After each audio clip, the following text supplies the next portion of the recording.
कहानी का शीर्षक है अनोखा रिश्ता। सुलभा और समर को 1 महीना हुआ था इस नई कॉलोनी में आए हुए। अभी ज़्यादा लोग नहीं बसे हुए थे कॉलोनी में, और जो परिवार थे भी अपने काम से काम रखते। हाँ, पड़ोस की लता आंटी अवश्य सुलभा को सचेत कर गई थी, किसी भी अनजान व्यक्ति के लिए दरवाज़ा न खोलें। समर के माता पिता का देहांत हो चुका था। अपनी आगे की पढ़ाई उसने अपनी बुआ के यहाँ रहकर की थी। फिर बैंक में नौकरी लगने के बाद सुलभा से उसका परिचय हुआ था। सुलभा उसे पहली ही नज़र में भा गई थी। सुलभा की माँ का देहांत सुलभा के बचपन में ही हो गया था। माँ विहीन संतान को पिता ने अपने स्नेह से सींचा था। सुंदर होने के साथ साथ उसमें संस्कारों का भी मिश्रण था। पिता की तबीयत खराब होने के कारण उसे बैंक में कुछ कागजी कार्रवाई के लिए आना पड़ता था। समर की सहायता से समस्त कार्य निर्विघ्न रूप से हो गया, लेकिन प्रेम का अंकुर दोनों के ही हृदय में प्रस्फुटित हो चुका था। सुलभा के पिता ने सहर्ष इस विवाह के लिए सहमति दे दी थी। कुछ रिश्तेदारों की मौजूदगी में दोनों परिणय सूत्र में बंध गए थे। जीवन निर्वाह गति से चल रहा था। शादी के 1.5 सालों में नोकझोंक के सिवा और कोई झगड़ा नहीं था। इस बीच 2 घटनाएं घटी। सुलभा के पिता हृदय गति रुक जाने से काल के गर्त में समा गए और समर का स्थानांतरण हो गया दिल्ली में। कुछ दिन तो घर व्यवस्थित करने में लग गए। आसपास का शांत माहौल सुलभा को बेहद सुकून देता। उस दिन बुधवार था। समर के ऑफिस जाने के बाद घरेलू कामों को निपटाकर सुलभा बरामदे की आराम कुर्सी पर बैठी मैगजीन के पन्ने पलटने के साथ ही अपने विचारों में खोई थी कि तभी एक आहट ने उसे चौंका दिया। कुछ घबराहट और लता आंटी की हिदायत को ध्यान में रखते हुए सुलभा ग्रिल खोलकर गेट तक आई। पहली ही नज़र में वो सुलभा को माँ जैसी लगी, लेकिन अगले ही पल अपनी आवाज़ को कठोर बनाते हुए उसने आने का कारण पूछा। महिला ने उत्तर दिया, उसका नाम निर्मला देवी है, दिल्ली में ही रहती है, किसी काम से बाहर गई थी, आज ही वापस लौटी है। स्टेशन पर ट्रेन लेट होने की वजह से उनके बेटे समय पर नहीं पहुंचे। वह अकेली घर जाने के लिए निकली और रास्ता भटक गई। कुछ देर बाद याद आ भी जाता है। सुलभा का मन पसीज गया। गेट खोलकर उन्हें बरामदे की कुर्सी पर बैठाया और एक ट्रे में पानी और मिठाई लेकर आए। निर्मला जी ने एक मीठी मुस्कान के साथ सुलभा को देखा। सुलभा के साथ बातें करते हुए वह काफ़ी सहज हो चली थी, लेकिन सुलभा का दिमाग कहीं और ही दौड़ रहा था। उसने मोबाइल से समर को संदेश भेज दिया कि वो जितनी जल्दी हो सके घर आ जाए। संदेश मिलते ही समर आधे दिन की छुट्टी लेकर 3:45 तक घर पहुंचा। तब तक सुलभा और निर्मला जी दोपहर का खाना निपटा चुकी थी। समर ने एक सशंकित नज़र निर्मला जी पर डाली और वहीं सोफे पर बैठकर वही कहानी सुनी जो उन्होंने सुलभा को सुनाई थी। समर को उन पर विश्वास नहीं हो रहा था। वह शयन कक्ष में चला आया। उसने इशारे से सुलभा को भी बुला लिया। कुछ देर तक दोनों गहन विचार करते रहे। फिर कुछ सोचकर पुलिस को फ़ोन किया। फ़ोन करके जैसे ही दोनों बाहर आए, निर्मला जी तब तक डाइनिंग टेबल पर गर्मा गर्म भजिया और चाय रख रही थी। उन्होंने कहा, पहले नाश्ता कर लो, बातें तो बाद में होती रहेगी। नाश्ता खत्म होने से पहले ही पुलिस आ गई। फिर बहुत सारे प्रश्न एक साथ निर्मला जी को झेलने पड़े, जैसे अब तक उनके बेटों ने पुलिस में रिपोर्ट क्यों नहीं करवाई? अगर ट्रेन लेट थी तो उनके बेटों ने पूछताछ विभाग से संपर्क क्यों नहीं किया? उनकी याददाश्त जब कमज़ोर है तो उन्हें अकेले यात्रा पर भेजने का क्या मतलब है? इतने सारे प्रश्न और जवाबदेही से निर्मला जी घबरा कर रोते हुए कहने लगी कि वह चोर नहीं है, उन्हें सच में कुछ याद नहीं आ रहा है। वह सुबह तक यहाँ से जरूर चली जाएंगी। सुलभा से उनका रोना देखा न गया।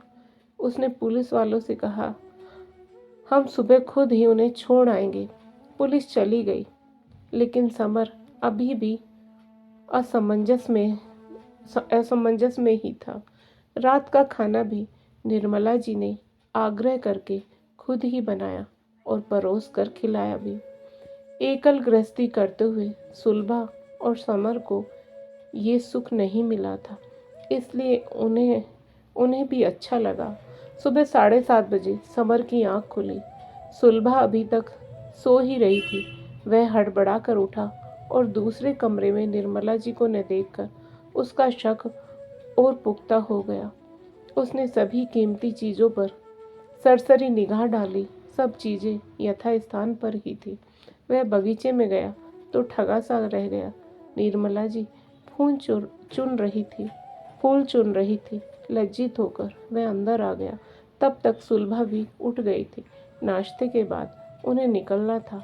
जाते समय निर्मला जी रोने लगी। उन्हें सुलभा से स्नेह हो गया था। सुलभा की भी आंखें भर आई। समर के साथ गाड़ी में बैठकर वह रास्ता बताती जा रही थी।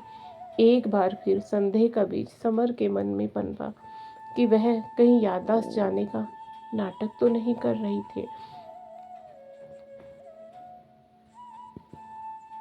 एक गली के मुहाने पर उन्होंने कार रोकने के लिए कहा और बोली, मैं यहाँ से चली जाऊंगी। समर की इच्छा थी कि एक बार इनके भरे पूरे परिवार को देखे। कम से कम इनके बेटों को तो एक बार हमारा धन्यवाद करना चाहिए। निर्मला जी चुपचाप एक ओर बढ़ने लगी। समर ने भी कार मोड़ ली, लेकिन कुछ दूर जाने पर उसका मन नहीं माना और उसने कार वहीं मोड़ दी जहां उसने निर्मला जी को छोड़ा था। समर कार से उतरकर पैदल ही एक ओर चलने लगा। रास्ता वहीं खत्म होता था, इसलिए वह बढ़ता गया। अचानक उसके कदम ठिठक गए। जिस तरह के घर का वर्णन निर्मला जी ने किया था वह एक वृद्धाश्रम था। गेट खुला हुआ था। समर आगे बढ़ा। तभी बगीचे में एक बेंच पर उसे निर्मला जी कई वृद्धाओं से घिरी हुई दिखाई दी। वह ध्यान से उनकी बातें सुनने लगा। निर्मला जी बोल रही थी, मैंने झूठ बोला, लेकिन उस दिन मैंने अपने बचे हुए दिनों की सारी खुशियाँ पा ली। मेरे बेटों ने तो बोझ समझ मुझे यहाँ ला पटका। एक बार हालचाल भी नहीं लेते। कल दुखी मन से मैं यहाँ से भी चली गई थी, लेकिन सुलभा और समर ने मेरी अतृप्त इच्छाओं को पूरा कर दिया। पर एक ही दुख है, मैंने उन भले लोगों से झूठ बोला, उन्हें धोखा दिया। इतना कहकर वह रोने लगी। समर की भी आंखें भर आई।